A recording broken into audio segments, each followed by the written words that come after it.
Story numero 1. I shouldn't have gone into the junkyard. It was Chris's idea. He said there was copper, batteries, maybe even catalytic converters left behind. We'll make a quick buck, he told me. That old junkyard's been shut for decades. No cameras, no alarms, just rust. I wasn't proud of it, sneaking into a place to strip parts and scrap metal, but money was tight. The junkyard was about 3 miles out of town, overgrown and silent. The sign was half buried in weeds. The gate hung off its hinges. Inside, it was a graveyard of twisted cars, stacked like bones, hollowed out, forgotten. We split up almost immediately. Chris headed toward a cluster of old trucks, crowbar in hand. I moved toward a darker section near the back. Rows and rows of crushed metal, doors creaking in the breeze, broken glass crunching underfoot. My flashlight flickered every few seconds, no matter how many times I tapped it. Then something strange happened. As I passed a black sedan, somehow completely intact, I saw a message scratched into the inside of the windshield. Just one sentence, don't let him in. The hairs on my arms stood up. A joke, a leftover prank from the past? I leaned closer. The inside of the car was covered in dust, undisturbed. No sign of recent entry. I turned to leave and froze. Someone was standing between the cars, just barely visible, still, tall, watching. "Chris," I called, my voice cracked, no reply. I moved fast, heart pounding, weaving through rusted wrecks, calling out. My flashlight gave out completely. The shadows between the metal frames seemed to press inward. Finally, I saw him, Chris, standing near a pickup with the hood popped. "Man, what the hell?" I said. "Someone's out there." He looked confused. "I thought it was you." We didn't wait around, didn't grab a thing. We ran, hopped the gate, drove in silence back to my place. Chris didn't stay long, said he felt off, kept glancing at the windows. He left just after midnight. I locked the door behind him, drew the curtains, and collapsed into bed, my heart still racing. That should have been the end of it. But sometime before 3 a.m., I woke up to the sound of glass shattering. I sat bolt upright. The room was cold. My bedroom window was broken. Glass shards glittered on the floor, and in the moonlight through the jagged opening I saw him, the same silhouette, tall, still, watching me. I stumbled backward and grabbed my phone, hands shaking. I called the police. They arrived within minutes, checked the yard, the street, the alley, searched every corner of the house. Nothing, no footprints, no signs of forced entry aside from the shattered glass. They looked at me like I'd imagined it, left after taking my statement. But I know what I saw, and sometimes when I close my eyes at night, I still feel like I'm being watched. Chris doesn't talk about the junkyard anymore. We both pretend it never happened. But last week, I found something strange on my front porch. A single item. A broken rearview mirror. I didn't tell the cops, I didn't tell Chris, but I haven't slept since. Story numero 2. The uniform from room 302. I don't usually explore abandoned buildings alone, but this one, it had a pull I couldn't explain. The old Maplewood Hotel had been abandoned since the 60s. My grandfather used to tell me stories about jazz nights, wedding receptions, and the soldiers who stayed there on leave. He said it had charm once. You wouldn't know it now. The building sagged like it was tired of existing. The windows were boarded, but a side door near the alley hung open. I stepped inside with nothing but a flashlight and my curiosity. The first floor was a mess, torn curtains, collapsed beams, broken glass. The second floor was worse. Mold crept up the walls, and every floorboard groaned like it remembered too much. And then I saw it, a narrow staircase at the end of the hallway, hidden behind peeling wallpaper. But the hotel had only 2 floors. I was sure of it. Still, I climbed. The third floor was silent, too clean. The walls looked newer, the floor dry. There were 4 rooms, 301, 302, 303, 304. Only one door was slightly open. Room 302. Inside, nothing but a wooden chair, and on the wall above it, a military dress uniform.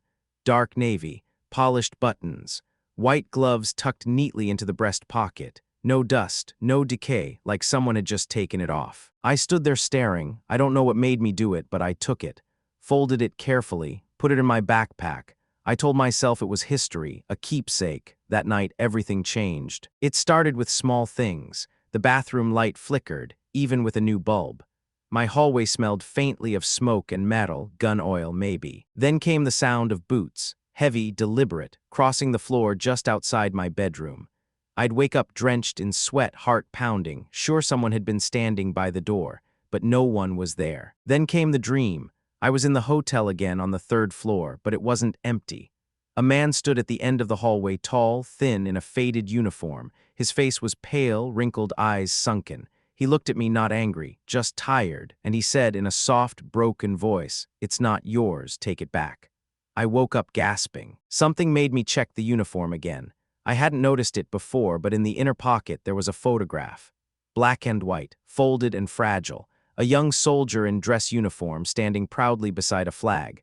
On the back, written in neat cursive, SGT, Thomas E. Merritt, 125th Infantry, room 302. I stared at the name for a long time. Later that day, I searched online.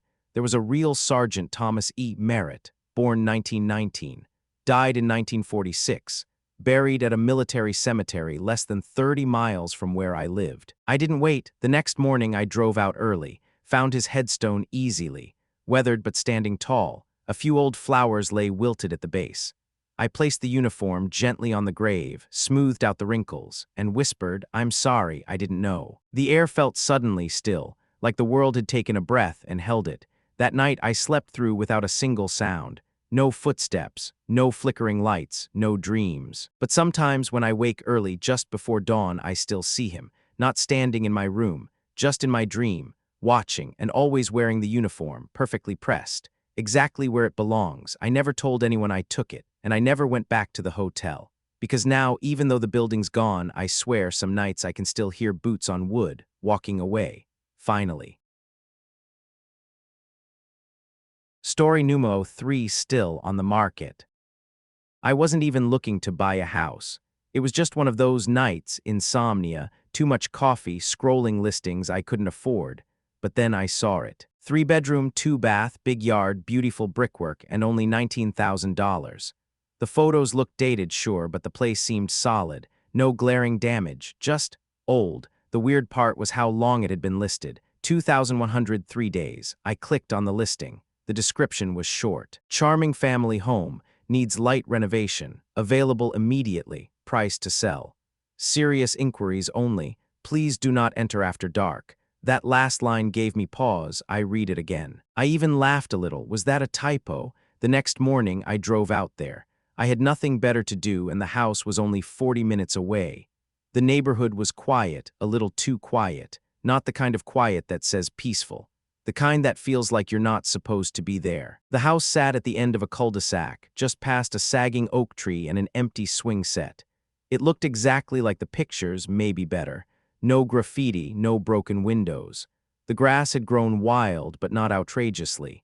It was like the house had been forgotten, not destroyed. The lockbox code was listed publicly, which I found odd. I typed it in, and the door opened with a groan that echoed down the street. Inside, everything smelled like dust and old fabric. Not rot, just age. Plastic covers on the furniture. A few faded photos on the mantel. A child's shoe in the corner. There were dishes in the sink. A calendar from 1997 still hung on the wall, turned to June. I walked through slowly, like I was intruding on someone's memory. The house wasn't staged for buyers, it was frozen in time. But there was something else. That feeling you get when someone's looking at you from behind. You turn and no one's there, but your body still tenses like it knows better. That happened more than once. I heard a soft creak from upstairs, not the house settling. This was sharp, deliberate, but when I looked up the staircase, all I saw was shadows and a cracked light fixture. I called out, "Hello?" Nothing. A part of me wanted to run, but another part, the curious part, needed to see the rest. I walked up slowly, flashlight in hand. The hallway was short, 3 doors. I opened each one. The first was a child's room, posters still on the wall. The second, the master, a worn bed frame, a mirror with a hairline crack, a coat draped neatly on a chair. The third door was closed. I tried the knob. It didn't budge. Then I noticed the outline, fresh paint around the doorframe, like someone had sealed it shut recently. And carved into the wood near the handle were 4 words, "Don't show it again." I stepped back. Every part of me said go, but I was already here, already inside. I went back downstairs, heart racing, tried to laugh it off. "Kids," I muttered, "probably just a prank." I was halfway out the door when I saw it. A figure faint in the mirror by the hallway, not a reflection of me, Someone else, standing at the top of the stairs, still, watching. I turned fast. The staircase was empty. I left the door open and walked calmly to my car. I didn't run, I didn't scream, I just got in and drove. But here's the thing, that listing, it's still up, still the same price. Still says, please do not enter after dark. And this morning I got a text from an unknown number. No words, just a photo. It was a picture of the house, from across the street, and in the window of the upstairs hallway was me, standing there, but I never went back in.